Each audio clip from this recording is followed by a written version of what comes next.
नमस्कार दोस्तों, भक्ति शक्ति समर्पण चैनल में आपका स्वागत है। मैं आपकी दोस्त ममता पाल। उम्मीद करती हूँ आप सब बहुत अच्छे होंगे और मैं भी बहुत अच्छी हूँ।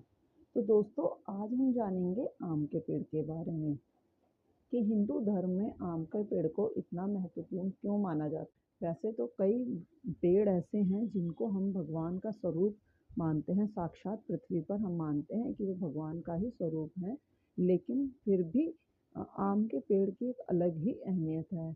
उसके बिना कोई भी पूजा पाठ, कोई भी धार्मिक कार्य, कोई भी अनुष्ठान हमारा संपन्न हो ही नहीं सकता। तो चलिए आज हम आम के पेड़ की बात करेंगे। तो वीडियो में आगे बढ़ने से पहले अगर अभी तक आपने मेरे चैनल को सब्सक्राइब नहीं किया है तो प्लीज़ आप मेरे चैनल को सब्सक्राइब कर लीजिए, बेल का नोटिफिकेशन ऑन कर लीजिए, जिससे कि हमारी आने वाली सभी वीडियो सबसे पहले आपके पास पहुँचे। और अगर आपको वीडियो अच्छी लगती है तो लाइक और कमेंट्स भी कीजिएगा। आपका एक कमेंट हमें बहुत ही ज़्यादा मोटिवेशन देता है। तो चलिए दोस्तों, हम अब जानते हैं आम के पेड़ के बारे में कि क्या इतनी इम्पोर्टेंस है। और एक चीज़ और कि आम के पेड़ का संबंध हनुमान जी से किस तरह से है, जो कि हमारा फेवरेट टॉपिक है, हनुमान जी। और आज बड़ा मंगलवार है, आज ज्येष्ठ महीने का तीसरा बड़ा मंगलवार है, तो उसकी आपको हार्दिक शुभकामनाएं मैं देती हूँ। आप सबका दिन मंगलमय हो और आप सब कीर्ति और यश प्राप्त करें। जो भी आज आपकी इच्छा हो, भगवान जी से आपने जो भी मांगा हो, तो वो सभी मनोकामना आपकी पूर्ण हो। तो चलिए दोस्तों, हम जानते हैं आम के पेड़ के बारे में। तो जैसा कि सभी लोग जानते हैं कि हमारे धर्म शास्त्रों में भी आम के पेड़ का बहुत ज़्यादा महत्व है।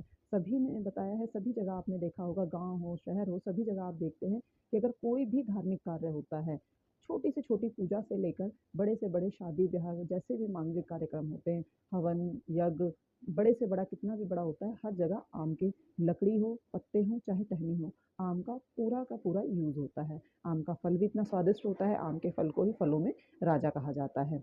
तो हमारा पहला पॉइंट है मांगलिक कार्यों के लिए। तो जैसा आप सभी जानते हैं कि हमारे धर्म शास्त्रों में भी मंगल कार्यों के लिए आम के पेड़ का यूज़ होता है।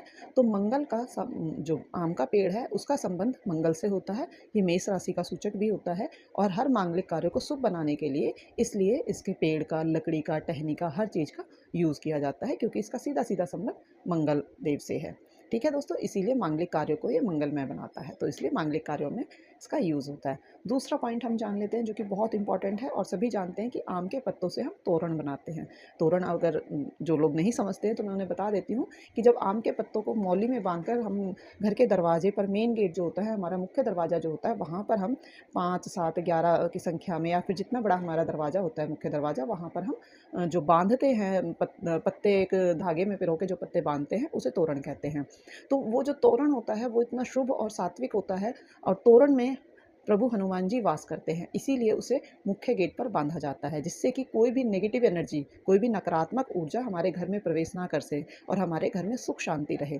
इसीलिए तोरण का बहुत बड़ा इंपॉर्टेंस है। अगर अभी तक आपने ये बात नहीं सुनी थी कि तोरण में हनुमान जी का वास होता है, तो आप आज से ही इसको यूज़ करना शुरू कर दीजिए। जो भी आपके घर में कभी भी कोई भी मांगलिक कार्य हो, नवरात्रि हैं या कोई भी पूजा पाठ है, या फिर जो हमारे त्यौहार आते हैं, तब आप अपने घर के मुख्य दरवाजे पे तोरण जरूर बांधें।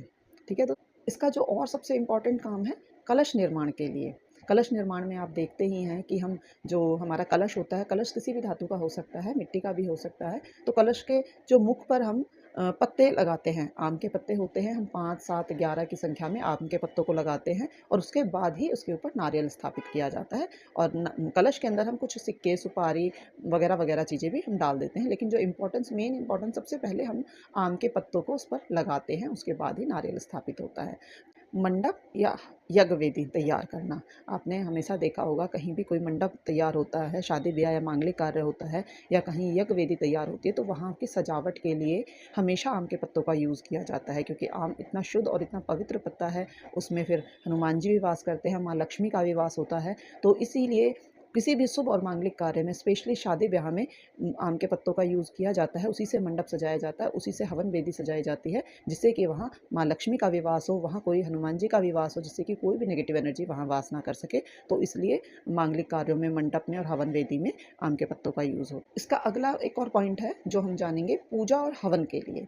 आप जानते ही हैं कि कोई भी पूजा पाठ हमारी बिना आम के पत्तों के हो ही नहीं सकती। शास्त्रों में भी इसका वर्णन है कि जब तक आम के पत्ते हम पूजा में नहीं यूज़ करेंगे तब तक हमारी पूजा सफल नहीं हो सकती है। सबसे पहला ही काम कि आम के पत्ते से ही पूजा में आचमन किया जाता है, और अगर हवन भी हो रहा है साथ में तो आम की लकड़ी के बिना हवन हो ही नहीं सकता। आम की सूखी लकड़ी का यूज़ करके ही हवन होता है।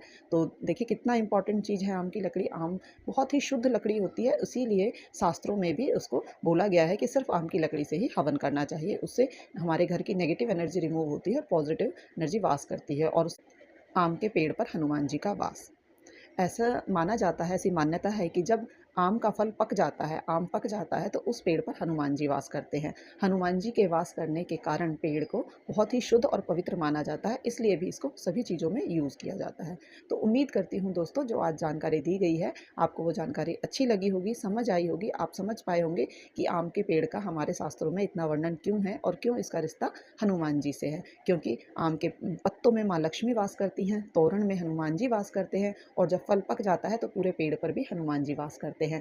और आम का पेड़ मंगल से सीधा सीधा कनेक्शन है आम के पेड़ का, तो भी हनुमान जी से उसका संबंध बन जाता है। मंगल के दिन हनुमान जी का जन्म हुआ है, मंगल करता है हनुमान जी, तो इसीलिए हनुमान जी का और आम का पेड़ का सीधा सीधा संबंध होता है। तो उम्मीद करती हूँ आज की वीडियो आपको पसंद आई होगी, आपको समझ आई होगी। तो चलिए मिलते हैं नेक्स्ट वीडियो में। जय श्री राम, जय बालाजी महाराज।